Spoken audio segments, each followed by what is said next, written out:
আল্লাহ ডাইকা কয়, ও গোলাম, তোমাদের প্রত্যেককে তোমাদের অধীনস্থদের ব্যাপারে জিজ্ঞাসাবাদ করা হবে, হিসাব দিয়ে দিয়ে জান্নাতে যাওয়া লাগবে। এই বুঝে থাকলে বলেন, আমার হিসাব একজন মেম্বারের হিসাবকে সমান? আমার হিসাব আমাকে দেওয়া লাগবে, একটা মেম্বারের একটা ওয়ার্ডের হিসাব দেওয়া লাগবে, একটা ইউনিয়নের হিসাব দেওয়া লাগবে, একটা চেয়ারম্যানের, কথা বলেন ঠিক কি ঠিক না?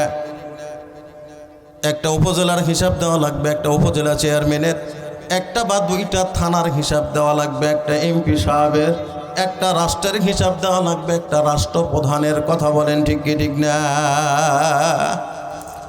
আল্লাহ যদি বড় হয়, আল্লাহর মেহমানদারি ছোট হবে না বড় হবে? আরো জোরে কন। তাহলে আমরা কার মেহমান? আল্লাহর মেহমান, মেহমানদারি বড়। আল্লাহ কয়, আসছস বসছস গোলাম, বেশি কিছু দিবের পারবো না, যা তোর জিন্দেগির গুনাহ আমি আল্লাহ মাফ করে দিলাম। বিয়ে যখন বিয়ের বাড়ি থেকে আসে, ও বিয়ে বিয়ানের জন্য টিফিন ক্যারিয়ারে করে কিছু দেয় তো, আল্লাহ কয় আমিও দিব। সুবহানাল্লাহ কবেন না? গোলাম, যেই গুনাহগুলি নিয়ে তুই বসছিলি, আমি যাওয়ার সময় তোর সব গুনাহকে নেকের দ্বারা পরিবর্তন করে দেব। আর একটু জোরে হন না সুবহানাল্লাহ। সুবহানাল্লাহ বললে কি লস হবে? লাভ আছে? কি লাভ? জানি না। লাভ না জানলে তো কাজ করে মজা নাই, কথা কোন ঠিক কি ঠিক না? যে কাজে লাভ নাই ও কাজে সোনার বাঙালি নাই, যে কাজে লাভ আছে ও কাজে বাঙালি আছে, কথা বলেন ঠিক কি ঠিক না? আমার ভাইরা, এই মহতি মাহফিলের ভিতরে বসে একবার যদি বান্দা বলে সুবহানাল্লাহ, কয়বার? আল্লাহ বলেন, এ গোলাম,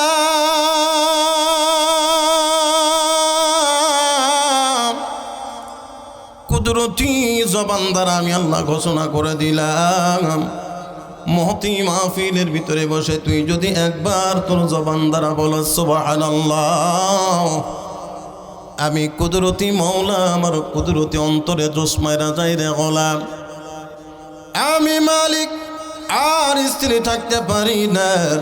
সাথে সাথে তুই গোলামের জন্য জান্নাতের ভিতরে, কোথায় বললাম? জান্নাতের ভিতরে এত বড় একটা গাছ বরাদ্দ করে দেই, এত বড় একটা গাছ বরাদ্দ করে দেই, যেই গাছের ছায়া অতিক্রম করার জন্যে হুষ্ট একটা জোয়ান মানুষ যদি হুষ্ট ঘোড়া নিয়ে সোয়ার দেয়, যুবক হাঁপসে যাবে, ঘোড়া কাতরে যাবে, কিয়ামত হয়ে যাবে রে আমার গোলাম, তোর গাছের ছায়া অতিক্রম করতে পারবে না। দেখছেন যে ভাই, আর সুবহানাল্লাহ করার কথা কওয়ালে ইচ্ছা না, এত লাভ ছাড়তেছি কে, কথা বলেন ঠিক কি ঠিক না? এখানে শেষ না, আরো আছে। আল্লাহু আকবার বলেন। আল্লাহর নবী সরকারে দো আলম নবী মুহাম্মদুর রাসূলুল্লাহ সাল্লাল্লাহু আলাইহি ওয়াসাল্লাম দরদের নবী যখন সাহাবায়ে কেরামকে এই বয়ান করে শোনাচ্ছিলেন, সাহাবায়ে কেরামরা আশ্চর্যান্বিত হয়ে জিজ্ঞাসা করছিলেন, নবী গো, বান্দাদের জন্য এত বড় গাছ জান্নাতের মধ্যে কি করে হবে? আল্লাহর নবী বলেন, সাহাবীরা তোরা শুনলে আশ্চর্য হবি, সুবহানাল্লাহ বললেওয়ালার গাছটা তো এতটুকুনি থাকবে না, দিন যাবে, সময় যাবে, মুহূর্ত ঘনাবে, গাছটা বাড়তেও থাকবে, বাড়তেও থাকবে। জোরে কবেন না সুবহানাল্লাহ। সাহাবায়ে কেরাম জিজ্ঞাসা করেন, ও দরুদের নবী,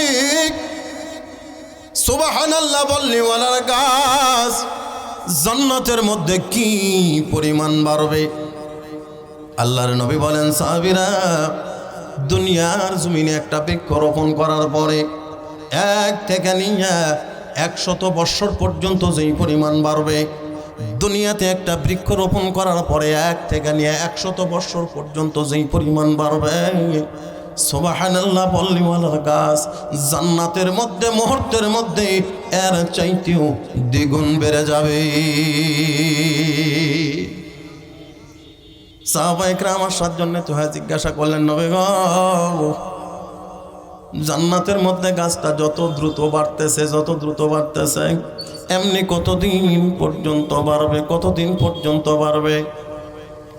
আল্লাহর নবী বলেন, সাহাবীরা জান্নাতের গাছ জান্নাতের মধ্যে ততদিন পর্যন্ত বাড়বে রে, যতদিন পর্যন্ত সুবহানাল্লাহ বলনেওয়ালা ওই গাছের নিচে না যাবে। সুবহানাল্লাহ বলতে ইচ্ছা করে না? ও জান্নাতে যাবেন না?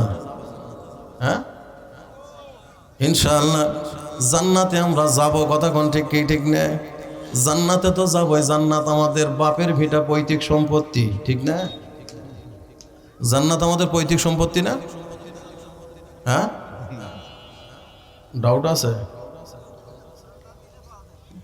আমাদের আদি পিতার নাম কি? আদম আলাইহিস সালাম। ওনার বাড়ি কোথায়? জান্নাতে। আরে বাপের বাড়ি যদি জান্নাতে হয়, সন্তানের বাড়ি কোথায় হওয়ার কথা? হ্যাঁ, আমি বাবার এক সন্তান, আতাউর রহমান হাবিবি। আমার ভাইও নাই, বোনও নাই। আমি যদি কই বাবার সম্পদ আমি পাই কি না পাই, মুরব্বী একটা ছোট করে মৃদু চর মারবে, মারা কবে বেড়ে বেটা তোর বাপের সম্পদ তুই পাবো না পাবে কে? কথা বলেন ঠিক কি ঠিক না? আমরা মুমিন, আমরা যদি বলি জান্নাত পাই কি না পাই, তাহলে তো আল্লাহ মৃদু আঘাত করে বলবে, রে গোলাম তোর জান্নাত কে নিবে? আমি আল্লাহ মায়া করে দয়া করে তো তোর নাম ধরে ধরে জান্নাত বানায় রাখছি। সুবহানাল্লাহ, জোরে কন্যা সুবহানাল্লাহ। আল্লাহ বলেন, ও গোলাম আমি তোদের সকলের জন্য মায়া করে দয়া করে জান্নাত বানায় রাখছি। বাপের ভিটা জান্নাত তোদের পৈতৃক সম্পত্তি তোরা পাবি, কিন্তু সমসাময়িক তোদের দখল হাতছাড়া হয়ে গেছে। কি হাতছাড়া হচ্ছে? কথা বোঝেননি বোধা? দখল হাতছাড়া হচ্ছে, দখল নাই। মামলা চলতেছে। কি চলতেছে? মামলা চলতেছে। আমরা সবাই আসামি। মামলা দিল কে? শয়তান। কে দিছে বলেন? আমার সাথে বলেন কে? শয়তান। বুঝে উত্তর দিবেন। আমরা আসামি, বাদী হলো শয়তান।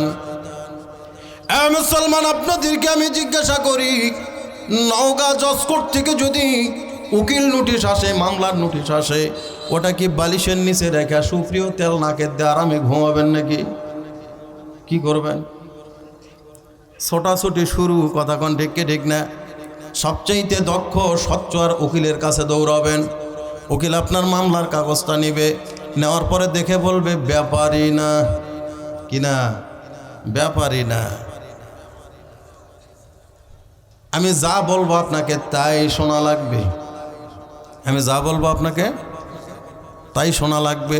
এটা আপনার পক্ষেও হতে পারে, বিপক্ষেও হতে পারে। এটা মানতে আপনার ভালো লাগতে পারে, কষ্টও হতে পারে, কিন্তু আমি যা বলবো আপনাকে তাই করা লাগবে। যদি করতে পারেন নির্দিষ্ট ডেটে আমি মুখ করব। আলহামদুলিল্লাহ, আপনি যদি জয়লাভ করেন আপনি বেকুসর খালাস। আর যদি আমি যা বলবো তাই আপনি না করতে পারেন, বাদী পক্ষ জয়লাভ করবে। মুখ করব ঠিকই, কিন্তু আপনার পক্ষে রায় যাবে না, রায় যাবে বাদীর পক্ষে।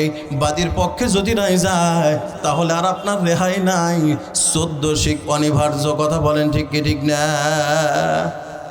এই তো নাকি?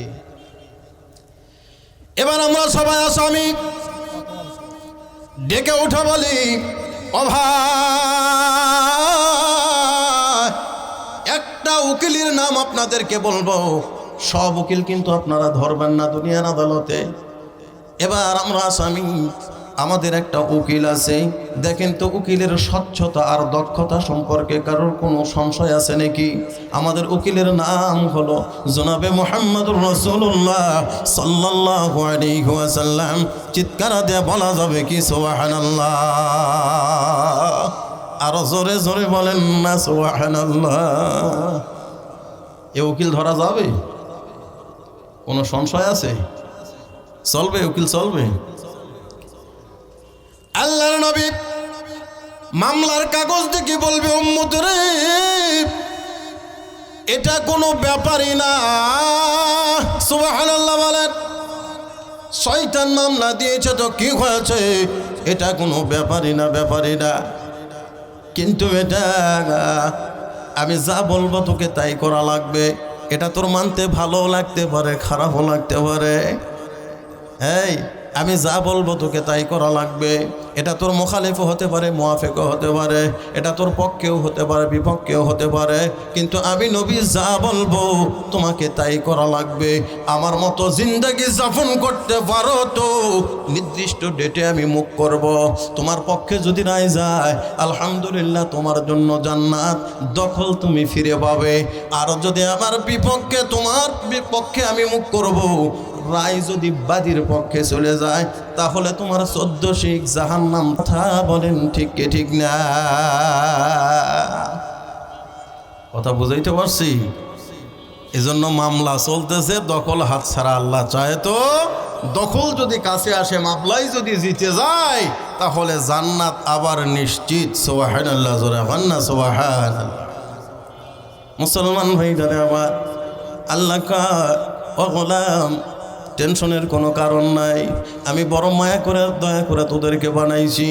আমি আল্লাহ, আমার দিলের তামান্না, একজন মানুষকেও আমি জাহান্নামে দিতে চাই না। সুবহানাল্লাহ কবেন না? আল্লাহর ইচ্ছা, আল্লাহ একজন ব্যক্তিকে জাহান্নামে দিবে না।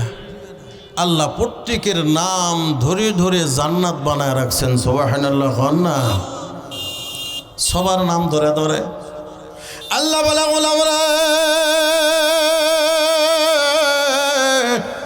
আমি আল্লাহ মায়া করে, দয়া করে তোদের সকলের জন্য জান্নাত বানায় রাখছি নাম ধরে ধরে। তোরা শুনলে আশ্চর্য হবি রে গোলাম, আমি আল্লাহ আবু জাহেলের জন্য জান্নাত বানাইছি। আল্লাহু আকবার বলেন।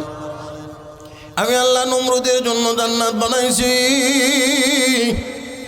আমি আল্লাহ কারুনের জন্য জান্নাত বানাইছি। আমি আল্লাহ ফেরাউনের জন্য জান্নাত বানাইছি। প্রত্যেকের নাম ধরে ধরে আমি আল্লাহ জান্নাত বানায়া অপেক্ষায়, অপেক্ষমান অবস্থায় আছি। আল্লাহ কয়, ওয়াতাসিমু বিহাবলিল্লাহি জামিআ। আল্লাহু আকবার। এ গোলাম, আমার রশিকে আঁকড়ে ধর, আমি আবার তোদেরকে ওই জান্নাতের মধ্যে উঠাবো। চিৎকার দিয়ে বলা যাবে কি সুবহানাল্লাহ? এ গোলাম, আমি তোদেরকে বড় মায়া করে, দয়া করে বানাইছি। একজন মানুষ জাহান্নামী হোক আমি এটা চাই না। দুনিয়ার জমিনে সমসাময়িক তোদের উপরে মামলা চলতেছে, এই মামলার তদারকি কর, নবীজির আদর্শ ধারণ কর। আমি আল্লাহ আমার হুকুম মতো জিন্দেগি যাপন কর। ও গোলাম, টেনশন পেরেশানের কোনো কারণ নাই। আমি আল্লাহ তোদের নামের জান্নাতটা তোদেরকে দিয়া আমি আল্লাহ নিজেকে ধন্য করব। চিৎকার দিয়ে বলেন না সুবহানাল্লাহ? দুনিয়াতে যখন যে হালতের মধ্যে থাকি, আল্লাহ বলে, গোলাম, এই সুসজ্জিত জান্নাত আমি তোর জন্য রাখছি। তুই কি মনে করো আমার জান্নাতের মধ্যে তুই যাবি, দুনিয়ার ব্যাপারে তোকে কোনো জিজ্ঞাসাবাদ করা হবে না, তোর জিন্দাগির ব্যাপারে, হায়াতের ব্যাপারে জিজ্ঞাসাবাদ করা হবে না? ও গোলাম, তুমি তা মনে করো না, তা মনে করো না। প্রত্যেককে হিসাব দিয়ে দিয়ে আল্লাহর আদালতে হিসাব দিয়ে প্রত্যেকের জান্নাত নেওয়া লাগবে। কথা বলেন ঠিক কি ঠিক না? এ মুসলমান, দুনিয়ার জমিনে আমার হিসাব হবে একরকম, আমার ফ্যামিলি প্রধান আমার বাবা, আমার বাবার হিসাব হবে আর এক রকম। কথা বলেন ঠিক কি ঠিক না? আমার বাবার অধীনস্থ আমরা মোটামুটি 8 জন মানুষ আছি। এই 8 জন মানুষের ব্যাপারে আমার বাবাকে জিজ্ঞাসাবাদ করা হবে। আল্লাহ ডাইকা কয়, ও গোলাম, তোমাদের প্রত্যেককে তোমাদের অধীনস্থদের ব্যাপারে জিজ্ঞাসাবাদ করা হবে।